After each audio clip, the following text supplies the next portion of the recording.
কিন্তু আমরা কিন্তু সেই জায়গাতে কেউই নাই। আমরা প্রত্যেকে নিজেদের স্বার্থ নিয়ে ব্যস্ত, সেটা আমাদের বাংলাদেশ হোক কিংবা সেই সৌদি আরব হোক কিংবা আপনার অন্য কোনো মুসলিম দেশ হোক। আমি আশা করি প্রফেসর ডক্টর মোহাম্মদ ফজলুল হক লোক তাকে বক্তব্য দেওয়ার জন্য human rights, human rights, democracy, human rights,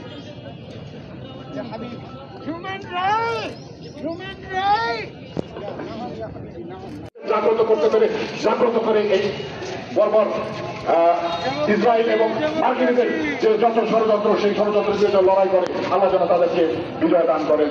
ধন্যবাদ সকলকে, ধন্যবাদ। আসসালামু আলাইকুম রহমতুল্লাহ।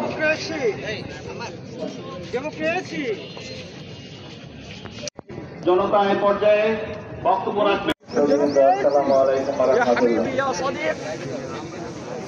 এখানে আসলে কথা বলার সময় নেই।